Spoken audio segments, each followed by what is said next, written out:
2017-18 से जब कहा जाता है कि नई गवर्नमेंट की बात है, 2014 में नई गवर्नमेंट आई थी एनडीए की, तो उसके बाद एक कहा जाता है कई सारे स्ट्रक्चरल रिफॉर्म किए गए। जैसे कहा जाता है ना कि व्हाट गवर्नमेंट हैज डन। तो as a finance minister Arun Jaitley थे, और कई सारे मामलों में कई सारे स्ट्रक्चरल रिफॉर्म का मतलब ये होता है कि बेस ही शिफ्ट कर देना। हाँ बैठो, बेस शिफ्ट कर देना। जैसे मान लो आप हाथ से उत्पादन कर रहे हो, उसके जगह पे आप कंप्यूटर बेस्ड कोई काम करने लगे, तो that is called structural change. तो उस तरह के कुछ कुछ बड़े इंपॉर्टेंट चेंजेज हुए इंडियन इकोनॉमी के रिलेटेड। उसमें एक बहुत बड़ा चेंज था, ठीक है, वो है प्लानिंग कमीशन को डिजॉल्व करके उसके जगह पे नीति आयोग को ले आना। एक बहुत बड़ा चेंज माना जाएगा। After 65 years of emotional attachment with planning commission, the present government, new government has decided to dissolve the planning commission and established a new organization, new strategic suggestion body that is called NITI Aayog. एक बहुत बड़ा change था ये। जो दूसरा जो most important एक change इन्होंने लाया वो था डीमोनेटाइजेशन। डीमोनेटाइजेशन में इन्होंने बड़े सारे मैंने कहा जाए एक तरह से 1978 के बाद जाकर के किया, तो इसको भी एक तरह से बहुत बड़ा ड्रास्टिकल चेंज मानेंगे। उन्होंने बड़े कई सारे उस करेंसी में आज के डेट में जाएंगे तो 2000 और 500 का नोट केवल लिया 20 में, और इतना सारा यूपीआई का जो ट्रिलियन में जो ट्रांजेक्शन्स हो रहे हैं ये सारा उस डीमोनेटाइजेशन के बाद। अब उसमें दो ओपिनियन है कि भाई एक तो शुरू में जाएंगे तो पीछे दौरान का एक स्टेटमेंट ये है कि it's not possible, UPI is not possible in India. उनका कहना यह है कि रिचार्ज नहीं है, मोबाइल लोगों के पास नहीं है, एक सब्जी वाला ये है वो, ये सब बातें हाइपोथेटिकल हैं, ये सब बातें प्रैक्टिकल नहीं है। और उसी पी चिदम्बरम को अभी इंडिया टुडे कॉन्क्लेव हो रहा था, तो उसी में उनको इसी इशू को लेकर के काउंटर किया गया कि आपने ही तो कहा था ये चीज़, और आज तो ये यूपीआई का ये हाल है कि एक भिखारी भी क्यूआर कोड रखे हुए हैं कि भीख देना हो तो दे दीजिए। शीशा ठीक है, कोई बात नहीं, शीशा शीशा खोलने में दिक्कत आ रहा है ना आपको भीख देने में, ठीक है, तो आप शीशा मत खोलिए। आपको शीशा खोलेंगे तो वायरस जा सकता है अंदर में, धूप जा सकती है, गर्मी जा सकती है, अंदर से ये स्कैन कर लीजिए नहीं, और अपनी जो दया है वो दया मेरे ऊपर आप दे दीजिए ये। तो ये इंडिया में जो ट्रांसफॉर्मेशन हुआ, तो उसका दूसरा जो मोस्ट इंपॉर्टेंट था ये था डीमोनेटाइजेशन। जो तीसरा जो थर्ड मोस्ट इंपॉर्टेंट एक इंट्रोडक्शन था वो 1 जुलाई 2017 से था, और उसको बोलते हैं जीएसटी। पूरे टैक्स बेस को ही इन्होंने हिला के रख दिया। टैक्स बेस को हिलाने का मतलब ये यहाँ से सेंस हुआ कि सारे इनडायरेक्ट सेंट्रल और स्टेट इनडायरेक्ट टैक्सेस को मर्ज कर दिया, एक में ले आया। और उसमें भी इम्प्लीमेंटेशन के लेवल पे पहले जो जैसे पहले इनपुट के रूप में इनडायरेक्ट टैक्स लगता था, अब आउटपुट के रूप में इनडायरेक्ट टैक्स लगेगा। माने जैसे गुजरात अगर प्रोडक्शन स्टेट है तो पहले इनडायरेक्ट टैक्सेस सब गुजरात को मिलते थे। जो कंज्यूमिंग स्टेट था, गुजरात से साड़ी बना और बिहार में बिका, तो गुजरात को टैक्स मिलेगा, बिहार को टैक्स नहीं मिलेगा। अब इन्होंने बेसिस शिफ्ट कर दिया कि now the tax will be whatever tax will be imposed on sari, that will be received by consuming state. It's expenditure मैंने कहा जाए कि एक तरह से टैक्स बना दिया जीएसटी को उन्होंने। सारे indirect taxes now it's not a input tax but it's a output tax बना दिया उसको, ठीक है। तो बेस शिफ्ट कर दिया, जो पहले गुजरात को मिलता था वो बिहार को मिलेगा। तो ये भी एक तरह से बहुत बड़ा चेंज माना जाएगा। तीसरा चेंज था जो चौथा एक मोस्ट इंपॉर्टेंट चेंज इन्होंने किया, उस चेंज में जाएंगे तो इन्होंने बजटरी रिफॉर्म किया 2017-18 के बजट से। उसके पीछे कई सारे रीजन थे। उसमें एक रीजन था कि पहले जो बजट होता था उसका जो एक्सपेंडिचर होता था वो दो पार्ट में बढ़ता था, प्लान और नॉन प्लान एक्सपेंडिचर के रूप में बढ़ता था, ठीक है। तो प्लान एक्सपेंडिचर के रूप में क्या होता था कि जो 100 रुपये है तो उसका एक प्लान एक्सपेंडिचर होता था, एक नॉन प्लान एक्सपेंडिचर होता था। तो जो प्लान एक्सपेंडिचर होता था उसका सजेशन सारा प्लानिंग कमीशन से आता था, ठीक है। क्योंकि प्लानिंग कमीशन 5 ईयर्स के लिए जो प्लान बनाती थी कि भाई इन नेक्स्ट 5 ईयर्स एजुकेशन में हम ये करेंगे, हेल्थ में हम ये करेंगे, इंफ्रास्ट्रक्चर में हम ये करेंगे, ये सारे प्रायोरिटी वो तय करते थे। इसी का मतलब तो 5 ईयर प्लान था। 5 ईयर प्लान कोई महात्मा गांधी का जीवनी तो था नहीं, या जवाहरलाल नेहरू का जीवनी तो था नहीं। 5 ईयर प्लान तो एग्रीकल्चर डेवलपमेंट इनिशिएटिव, भाई नेक्स्ट 5 ईयर्स में देश का में इंफ्रास्ट्रक्चर डेवलपमेंट कैसे होगा, इंडस्ट्रियल कैसे होगा, एग्रीकल्चर कैसे होगा, ये सारे प्रायोरिटी तय होते थे। तो प्रायोरिटी तय होते थे तो 5 प्लानिंग कमीशन ने ये प्रायोरिटी तय कर दिया। ये अचीव कैसे होता है, ये जो प्रायोरिटी थे तो वो उसमें 3 तरीके होते थे अचीव करने के लिए वो टारगेट्स को। प्लानिंग कमीशन का जो टारगेट होता था उसमें एक होता था सेंट्रल गवर्नमेंट, दूसरा होता था स्टेट गवर्नमेंट, और तीसरा होता था प्राइवेट पार्टिसिपेशन।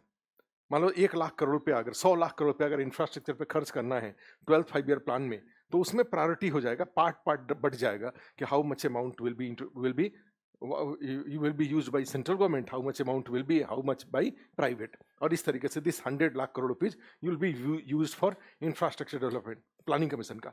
तो अब उसमें जो सेंट्रल गवर्नमेंट वाला जो हिस्सा है वो कैसे अचीव होगा, यानी प्लानिंग कमीशन के लिए कोई अलग से फाइनेंशियल सिस्टम तो होता नहीं था, कोई अलग से एडमिनिस्ट्रेटिव सिस्टम तो होता नहीं था कि प्लानिंग कमीशन के प्रायोरिटी को इस पैसे से ये इंप्लीमेंट करेंगे।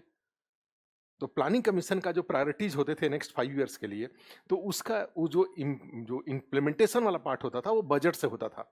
हर साल बजट आएगा, जो बजट आएगा उसका एक पार्ट प्लानिंग कमीशन के प्रायोरिटी के लिए होगा, और वो प्रायोरिटी के लिए जो प्लानिंग कमीशन की प्रायोरिटी होंगी, जिसको प्लान एक्सपेंडिचर बोला जाएगा, वो आखिर वो उसका सजेशन कौन देगा? तो भाई प्लानिंग कमीशन के प्रायोरिटी जो 5 ईयर प्लान का प्रायोरिटी हो तो प्लानिंग कमीशन ज्यादा अच्छे से जानता है। तो प्लानिंग कमीशन सेंट्रल गवर्नमेंट को ये सुझाव देगा कि आपका जो 100 पैसा खर्चा के लिए है, उसका इतना पैसा आप हमारे प्रायोरिटी के अनुसार खर्च करिए, और जो बाकी पैसा है वो आप अपने प्रायोरिटी के अनुसार खर्च करिए।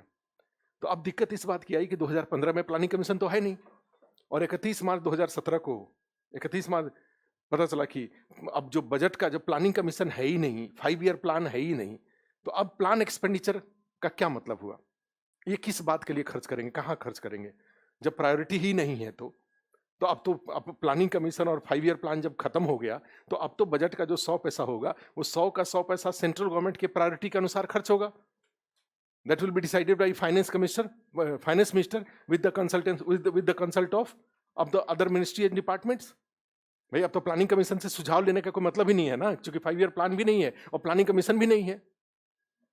ठीक है, तो अब इसका मतलब ये हुआ कि अब एक्सपेंडिचर रिलेटेड जो बजट में प्रोविजंस होता है उसमें रिफॉर्म होगा अब। ठीक है, तो वहीं पे उन्होंने 2017-18 से कई इंपॉर्टेंट बजटरी रिफॉर्म किया, जो अभी भी लागू है सेंट्रल गवर्नमेंट के लेवल पे। स्टेट गवर्नमेंट में लागू नहीं है, लेकिन सेंट्रल गवर्नमेंट में ऑलरेडी अंडर इम्प्लीमेंटेशन है, इम्प्लीमेंटेड है वो सारे के सारे जो भी रिफॉर्म उन्होंने सजेस्ट किया था। तो एक ये चौथा मोस्ट इंपॉर्टेंट जो स्ट्रक्चरल रिफॉर्म था वो था बजटरी रिफॉर्म। ठीक है, इसके अलावा जाएंगे तो और जैसे मैन्युफैक्चरिंग के लिए उन्होंने रिफॉर्म किया था, मेक इन इंडिया, और मेक इन इंडिया में भी एक बेस शिफ्ट किया था। पहले जो फोकस होता था वो मेड इन इंडिया पर होता था, रिजल्ट पर होता था। अब जो उनका जो फोकस होगा वो फोकस मेक इन इंडिया पे, मेड इन इंडिया पे ना होकर के मेक इन इंडिया पे होगा। तो ये इसको भी एक तरह से आप इम्पोर्टेंट मानेंगे। दूसरा मानेंगे कि जैसे जो जैम ट्रिनिटी था गवर्नेंस में, डीबी जनधन आधार और मोबाइल, उसको इन्होंने बड़े ही एक्सटेंसिवली यूज करने की शुरुआत किया कि भाई जनधन खाते में पैसा जाएगा, आधार, सारे गवर्नमेंट स्कीम्स के लिए आधार सीडिंग जरूरी है।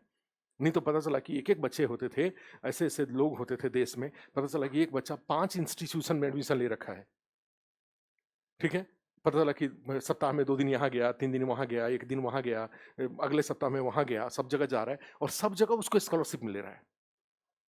जबकि आप जानते हैं कि कोई भी बच्चा एक बार में एक जगह से ज़्यादा पढ़ाई नहीं कर सकता। एक जगह से सेम पर्पस के लिए आप अलग अलग जगह से, उसने बीएड में एडमिशन ले रखा है, वहाँ का बेनिफिट ले रहा है।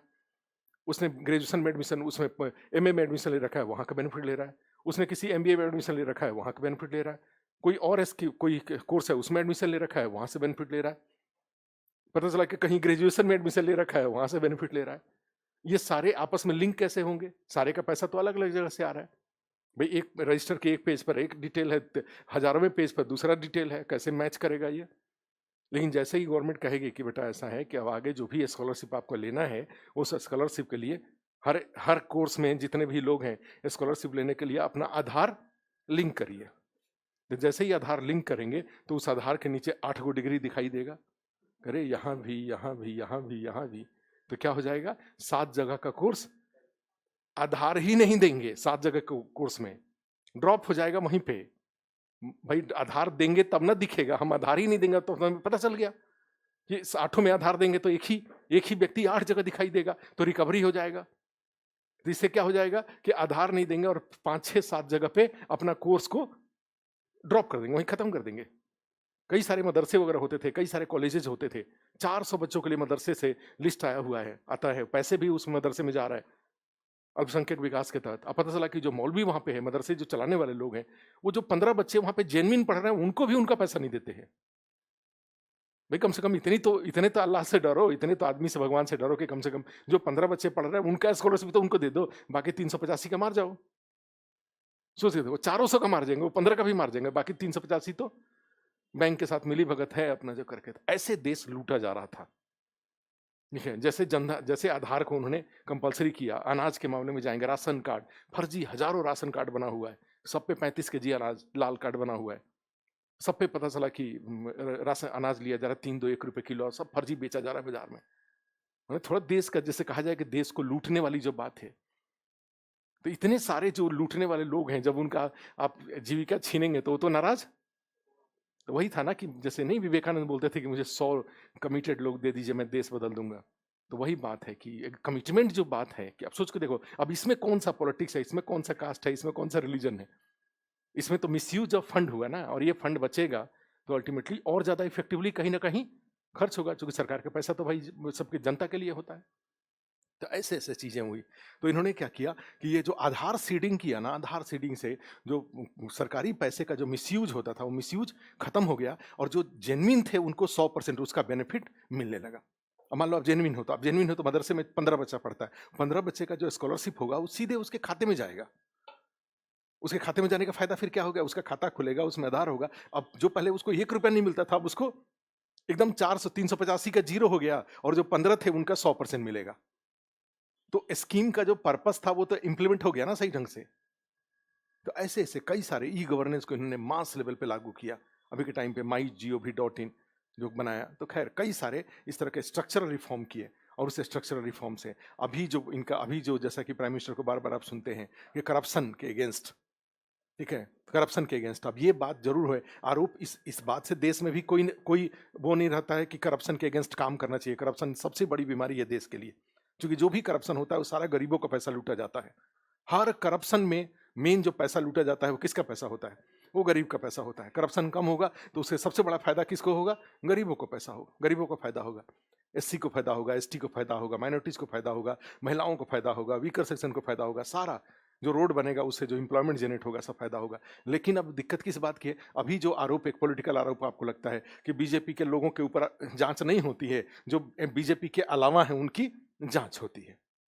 यही होता है ना आरोप, विपक्षी दलों का आरोप क्या है कि भाई बीजेपी में चले जाइए तो आप, बीजेपी क्या है, एक वॉशिंग मशीन है।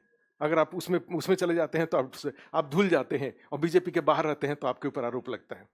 ठीक है, ये आरोप एक है। अदरवाइज इस बात से देश में कोई वो नहीं है कि करप्शन नहीं होना चाहिए, और करप्शन नहीं हो तो फिर क्या बुराई है। नहीं तो अब जैसे जितने भी जांच अभी, अगर विपक्षी दल को ही अगर मान लें तो जितने भी जांच हो रहे हैं, हमें तो लग रहा है किसी भी कोई उसमें मामला नहीं है। अब जैसे जब इनकी सरकार आएगी, पॉलिटिक्स है, तो ये बीजेपी वालों को पकड़ पकड़ के सबको जेल में डालेंगे। भाई डालिए, इस भाई आप ये इनको डाल दें और ये इनको डाल दें, दोनों डाल देंगे तो क्या हो जाएगा, सब जेल में, सब करप्शन। अल्टीमेट जनता को क्या चाहिए, जनता को करप्शन फ्री गवर्नेंस चाहिए। करप्शन फ्री तो उससे क्या हो जाएगा, देश का तेजी से विकास हो जाएगा। जनता को तो दोनों में फायदा है, ये उनको डाल दे रहे हैं, वो उनको डाल देंगे, दोनों को, जो न्यूट्रल जनता है उसको दोनों में फायदा है। तो ये सब कई सारे एंगल आ रहे हैं। तो करप्शन नहीं तो अदरवाइज इतने बड़े पैमाने पे रिश्वत है, इतने बड़े पैमाने पे, और करप्शन से क्या होता है कि आदमी की मारक क्षमता घट जाती है, इंटेंसिटी घट जाती है, क्वालिटी कम हो जाता है। जैसे एक ADM है, यूपी में लड़का ADM है, बोलता था कि सर जो रिश्वत दे देता है ना वो बेलगाम हो जाता है। जैसे आप अधिकारी हैं, आपके मान ली ब्लॉक में कहीं है, SDM में, आप उसमें है, सब डिवीजन लेवल पे कहीं काम करते हैं, कोई आकर के 2-4 हज़ार आपको रिश्वत दे जाएगा, उसके बाद वो ऑफिस में बेलगाम हो जाएगा, क्योंकि उसको तो पता है कि साहब को पैसा दिया हो, अब क्या करना है। वो किसी की बात नहीं सुनेगा, जहां मर्जी वहां जाकर उठेगा बैठेगा। तो ये करप्शन के साथ गड़बड़ी है कि आपकी मोरालिटी खत्म हो जाती है, आप झुक जाते हैं और वो बादशाह हो जाता है।